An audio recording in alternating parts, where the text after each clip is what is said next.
Le CALAC, c'est le Centre d'aide de lutte contre les agressions à caractère sexuel. C'est un organisme spécialisé dans le but d'aider les femmes, qui les prend en compte, qui leur donne le pouvoir, finalement.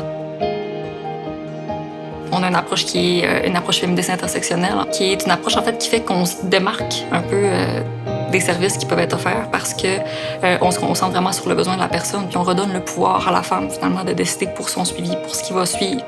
L'origine de l'intersectionnalité, c'est une militante et professeure d'origine afro-américaine, Kimberly Crenshaw. Ce qu'elle mettait en lumière, c'était 3 systèmes d'oppression. Donc le patriarcat, le classisme, donc des classes défavorisées, et le racisme.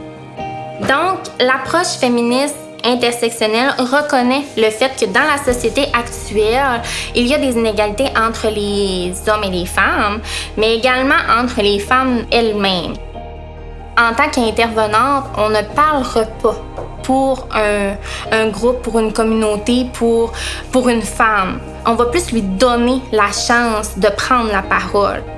On mise vraiment sur le fait que chaque victime est unique, puis on considère que c'est elle l'experte de sa propre vie. On peut pas supposer d'un vécu, on peut pas supposer non plus d'une conséquence. C'est vraiment de lui donner la parole. Il y a personne de mieux placé qu'elle pour me dire c'est quoi les obstacles, puis c'est quoi les conséquences qu'elle vit et qu'elle a vécu. On fait de la sensibilisation-prévention, évidemment. Donc, on a le programme Empreinte qui nous permet de venir rencontrer les jeunes dans les écoles secondaires. On forme aussi leurs enseignants, le personnel scolaire. On fait aussi des sensibilisations dans divers organismes, divers milieux aussi qui peuvent nécessiter notre intervention. Fait que, dépendamment du besoin qu'il peut y avoir dans la communauté, bien, on peut être appelé finalement à donner des sensibilisations, des formations pour mieux informer l'entourage à ce sujet-là. Puis, bien, finalement, donc, on fait de la lutte.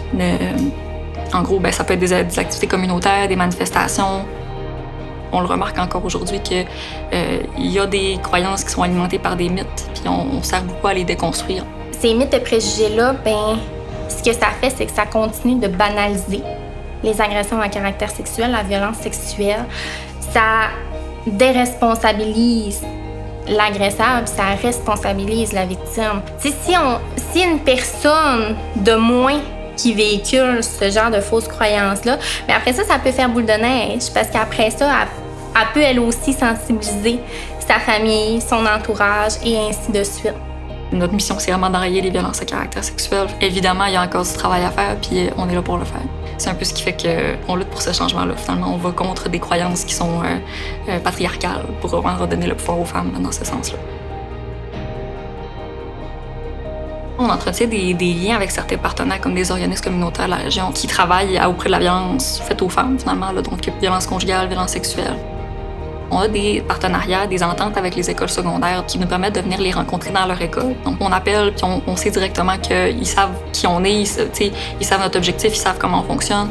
Puis on marche pas sur les pieds l'un de l'autre. Finalement, on travaille ensemble, puis on facilite aussi l'accès aux services pour les jeunes. C'est vraiment celui sur lequel je peux plus parler parce que j'ai affaire avec les écoles souvent, mais il y en a plusieurs autres, finalement, là. L'intérêt que ça a, c'est parce que, comme on le dit tout le temps, il y a plusieurs acteurs, puis auprès de chacun des acteurs, il y a un travail à faire. Puis l'affaire, c'est que chacun des partenaires, finalement, ont un rôle à jouer pour travailler sur la problématique, puis ça fait qu'on a des expertises différentes, des angles différents aussi. Toutes les travailleuses qui sont ici, on est toutes unies par les mêmes valeurs. Il y a un climat de confiance qui se dégage. Nos collègues sont avec nous, travaillent dans le même sens. Si jamais on a besoin d'elles, elles sont là.